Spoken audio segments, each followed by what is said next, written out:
Imagine trying to move a massive 100-year-old brick church. Oh, wow. Okay, setting the scene. Right, like you aren't just trying to carefully preserve the stained glass or, I don't know, pack up the altar.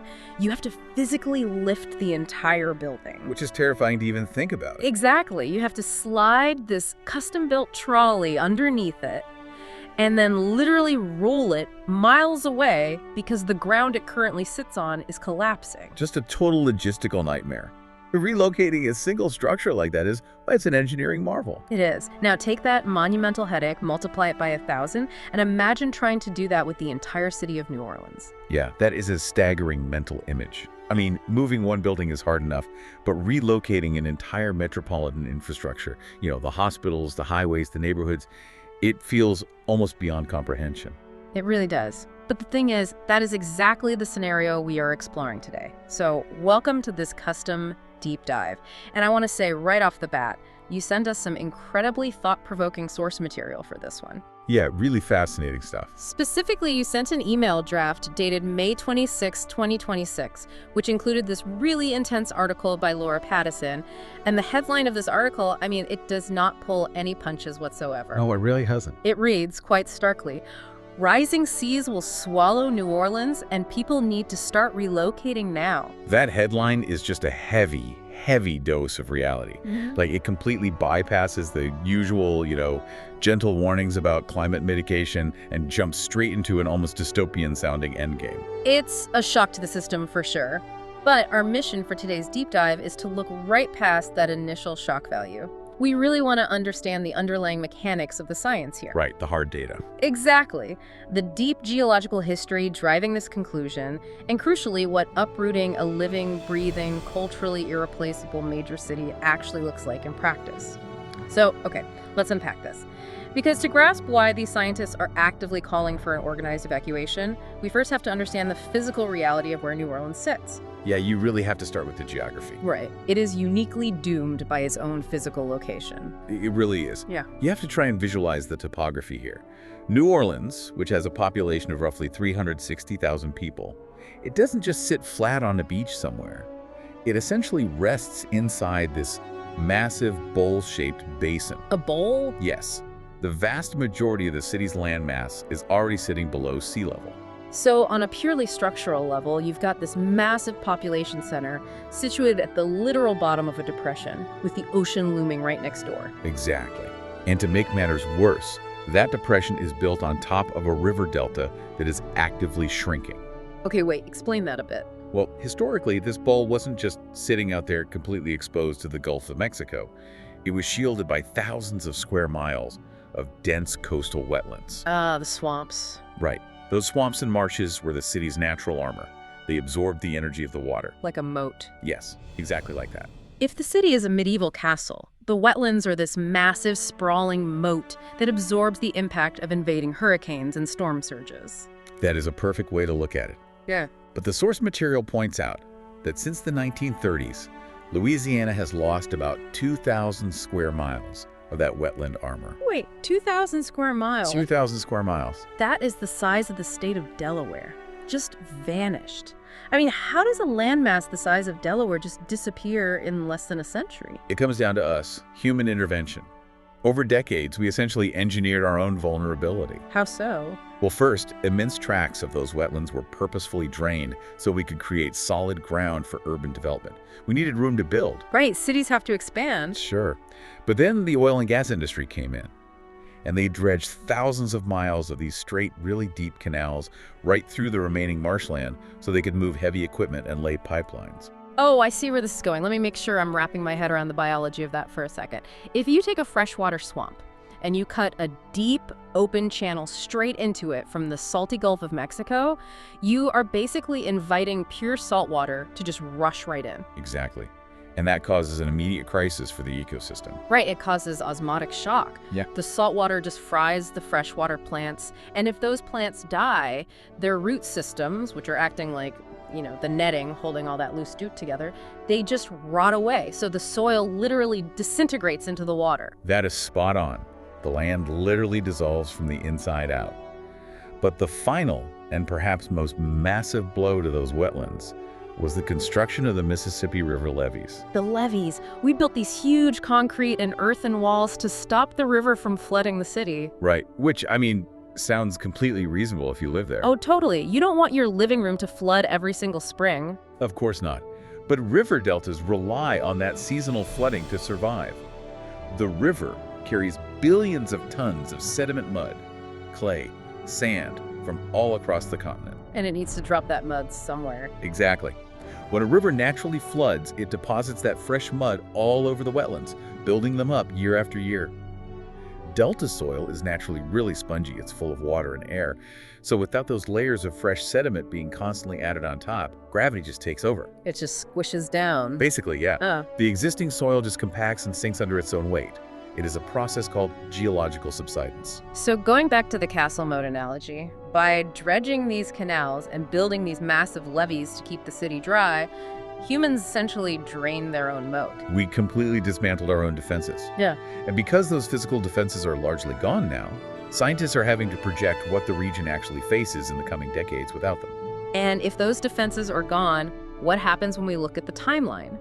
Because that leads us straight into this highly sobering analysis that was published this past May in the journal Nature Sustainability. And man, the statistics in this thing are just jarring. They are incredibly grim. The researchers in this study project that coastal Louisiana is locked into an inevitable sea level rise of anywhere from 10 to 23 feet. Okay, let's just pause on that number for a second. 10 to 23 feet. It's massive. We aren't talking about water pooling in the intersections or like overflowing the street gutters. We are talking about water cresting over the second-story roofs of residential homes. And the cascading geographic impacts of that much water are almost hard to visualize. The authors estimate that 75% of Louisiana's remaining wetlands will be completely submerged. Wow. Furthermore, the actual shoreline could retreat up to 62 miles inland. 62 miles of solid ground just swallowed up. I know the authors use a specific phrase in the source material that really sticks with you. They say New Orleans has crossed the point of no return. Yeah, that phrasing is chilling. They suggest that before the end of this century, the city could effectively become an island entirely surrounded by the Gulf of Mexico. What's fascinating here is how the researchers actually arrived at these projections. They didn't just rely on theoretical computer modeling to guess what the water might do. Oh, they didn't? No, they looked deep into the region's geological past for hard evidence. One of the study's authors mapped out an ancient prehistoric shoreline that currently sits roughly 30 miles north of where New Orleans is today. Okay, wait, I have to push back on this for a second. Because the source material notes that this ancient beach formed about 125,000 years ago. Right. 125 millennia is literal ancient history. I mean, if you were a person living in the French Quarter today, you're trying to pay your grocery bills, navigate your daily commute, why on earth does an invisible beach from the Pleistocene epoch matter to you? I get that it sounds disconnected, but it matters entirely because of the planetary climate conditions that created that beach. Okay, how so? 125,000 years ago, the Earth's global temperatures were remarkably similar to the temperatures we are experiencing right now. Really? Yes. However, during that specific era, the oceans were at least 10 feet higher than current levels. Ah, I see. Okay, so the ancient beach isn't just some historical curiosity. It's physical proof. It shows exactly what happens when the Earth gets this warm. Exactly. The Earth's geological history demonstrates that a 10-foot ocean rise at our current temperature isn't just a theory cooked up in a lab by a computer. It is a geological precedent. The planet is simply returning to a state it has already experienced. So why isn't the water 10 feet higher right now? It's because of thermal inertia. It takes time for massive continental ice sheets to melt. Think of an ice cube on a hot sidewalk. It doesn't vaporize the literal millisecond it hits the concrete. It takes a minute to melt. But the melting has definitely started, and the water is inevitably coming. Yes, the process is locked in. So if the hard science proves the water is unequivocally on its way, why is the overarching recommendation from these researchers to start moving right now instead of waiting until the water actually arrives? Because that shifts our discussion away from climate science and straight into human behavior and sociology, right? It does. And the reason is that waiting for the water guarantees a disaster. To understand why, the source material points us toward the human toll of Hurricane Katrina back in 2005. Right. Nearly 1,400 people lost their lives in that storm. And the demographic scars on the city are permanent. New Orleans has lost about 25% of its entire population since Katrina. 1 in 4 residents just gone. Yes. And the study's author, Castro, describes this kind of population loss as pulse-like retreat. I feel like that phrasing is really vital to understanding how this actually plays out on the ground. It is entirely counter to how we usually picture demographic shifts. Yeah. People do not wake up on a calm Tuesday morning, look at a sea level projection chart over their coffee, and peacefully decide to abandon their ancestral home. Right, it's not a gentle, organized migration. No. Retreats happen in violent, chaotic shocks. A major hurricane makes landfall, the levees breach, the power grid is destroyed for weeks, and suddenly you have a massive force spike in departures. People leave because their homes are literally unlivable. That forced migration is the pulse. And the potential for those violent pulses right now is terrifyingly high. The source brings in this study by Wanyun Shao, which points out that approximately 99% of the population in New Orleans is currently sitting in a high flood risk zone. 99%. Almost everyone. She argues that a Katrina-like storm hitting today would inflict severe flood damage on almost every single resident. And that constant threat of destruction triggers a cascading economic collapse if the retreat isn't actively planned and managed by the government ahead of time. I imagine that just triggers a vicious cycle. Like, let's say my neighbors' houses are destroyed in a flood and they just permanently leave. The city suddenly loses their property tax and income tax dollars, right? Exactly. So with the shrinking budget, the city can't afford basic municipal services anymore. Trash collection slows down, road repairs stop, emergency response times lag. Seeing all this decay, property values obviously plummet. Right. But at the exact same time, private insurance companies assess the growing risk and either drop coverage entirely or skyrocket their premiums to completely unaffordable rates. So I'm essentially trapped. I'm priced out of protecting my home, but I'm unable to sell it for enough money to actually leave. You've just described the exact anatomy of an unplanned retreat. It leaves communities utterly impoverished and stranded.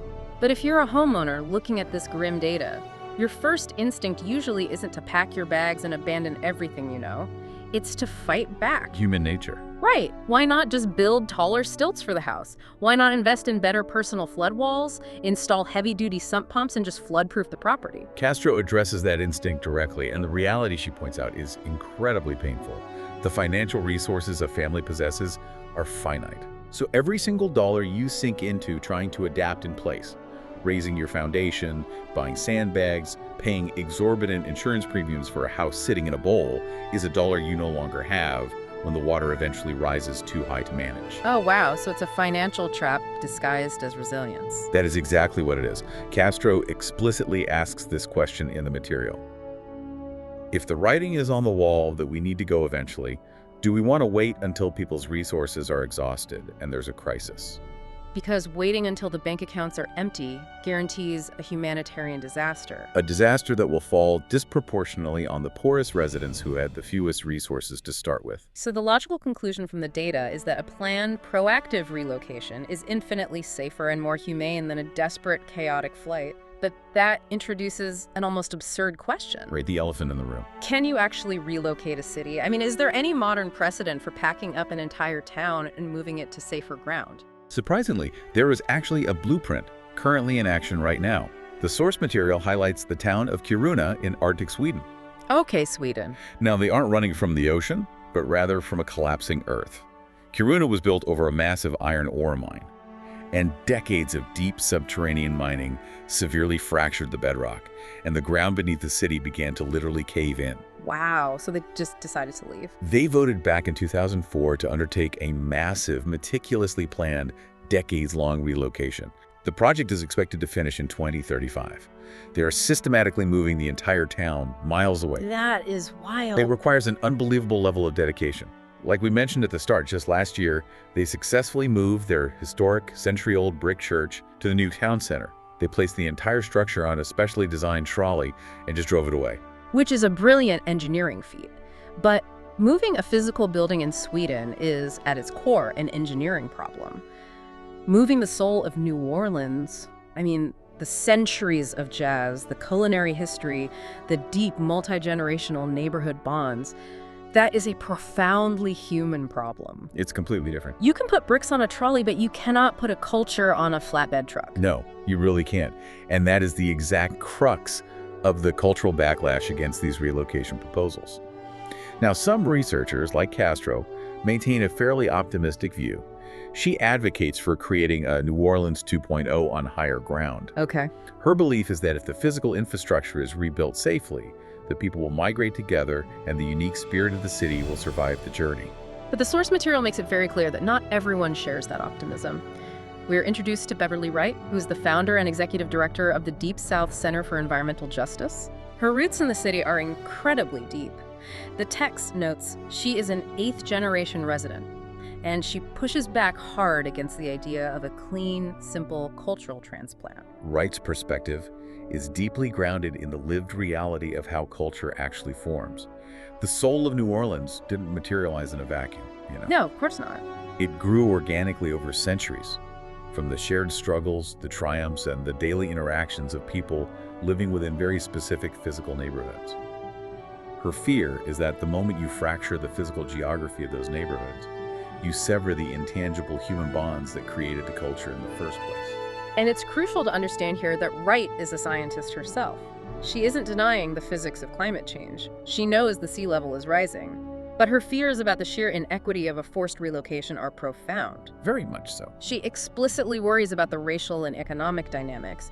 She fears that generations of Black families will be forced to start entirely from scratch, noting that they have nothing if the land is taken from them. It is a critical point about generational wealth. For many families, their home is their entire net worth. Right. If the government mandates a retreat and the buyout offered isn't enough to purchase a comparable home in a more expensive, elevated city, you aren't just moving people. You are actively stripping them of their generational equity. So with scientists warning of catastrophe, economists warning of financial collapse, and residents fighting to preserve their cultural soul and equity, is anyone in a position of political power actually trying to formulate a master plan to handle this? Well, Turnvist, one of the study's authors, is quite blunt about this. He notes a complete lack of appetite among policymakers to tackle this issue. I guess that's not surprising. Politicians function on short-term electoral cycles. Telling a major historical and economic hub that its time is up is basically political suicide. So instead of planning a move, the focus has mostly been on massive engineering Hail Marys to try and buy the region a few more decades. The source material details a vast sediment diversion project that broke ground in 2023. The goal there was to manually cut massive gates into the river levees, allowing the muddy water to spill out during floods and artificially mimic the natural delta process we talked about earlier. Yeah, they were essentially trying to pump the mud back into the swamps to rebuild the moat. A massive undertaking. Huge. But the fate of that project perfectly illustrates the political paralysis we're talking about. By 2025, that sediment diversion project was abruptly canceled by the state's Republican governor, Jeff Landry. And just to be totally clear to you listening, we are not taking any political sides here. We adhere strictly to impartiality when dealing with the actions of public officials. We are simply reporting the facts as they are laid out in the article provided. Right, just looking at the source. The governor cited the severe financial costs of the project, as well as the significant damage the diverted freshwater would cause to the region's commercial saltwater fisheries, as his reasons for halting the construction. Right. And in response to that cancellation, the authors of the study interpreted the decision as a stark signal that massive portions of the coast are effectively being given up on by policymakers, which is a heavy realization. And this raises an important question, perhaps the defining question of climate adaptation. How do we balance the undeniable mathematical reality of physical safety with the equally real need to preserve a community's cultural identity, its historical equity, and its current economic survival? That is the big question. Yeah. But here's where it gets really interesting, though, because if you live hundreds of miles inland or high up in the mountains somewhere, it is very easy to listen to this deep dive and think, well, this is a profound tragedy for Louisiana, but it doesn't really impact my life. Right, it feels far away. Why should someone outside the Gulf Coast care about the fate of New Orleans? Because New Orleans is simply the canary in the global coal mine. Okay, expand on that. Well, the source material brings in Benjamin Strauss, who is the CEO and chief scientist at the climate research group Climate Central. And his warning is unequivocal. The exact same rising seas currently swallowing the Louisiana Delta are coming from massive global economic hubs all over the world. We are talking about cities that form the literal backbone of the global economy. New York, London, Bangkok, Shanghai. Yes. tens of millions of people facing the exact same physics. Hmm, Strauss points out that the scientific debate is no longer about whether these coastal megacities will be threatened. that's a given now. The only questions left are how soon the water will arrive and what the human retreat will actually look like. Will we manage a deliberate, organized relocation like they're doing in Kiruna, or will we suffer through chaotic, destructive pulses? Right. Turnfist captures it perfectly in the text. The exceptional bowl-shaped vulnerability of the Gulf Coast simply offers us a direct preview. The ocean will claim land earlier in Louisiana, sure, but the struggles happening there right now are exactly what the rest of the coastal world will face very soon. It is quite literally a preview of the global future, playing out in real time. And as we wrap up our deep dive today, I want to leave you with a final, somewhat provocative thought to mull over. Okay. It builds directly off Castro's warning about the financial trap of flood-proofing your house. The trap of adaptation. It really introduces a profound paradox. Culturally, we have spent generations being taught that resilience is a supreme virtue. Oh, absolutely. We praise the instinct to dig our heels in, to rebuild after the storm, to pour more concrete, raise the floors, and just adapt in place. We view stubborn permanence as a sign of strength. But in an era of rapidly accelerating climate change, is it possible that our deeply ingrained instinct to dig in, this cultural mandate to stubbornly rebuild our current lives exactly where they are is actually the very thing trapping us? The scary thought. By constantly funding our own immediate survival in a doomed location, are we unknowingly draining the exact financial and emotional resources we desperately need to secure a genuinely safer future elsewhere? It forces a complete redefinition of what true resilience even means in the 21st century.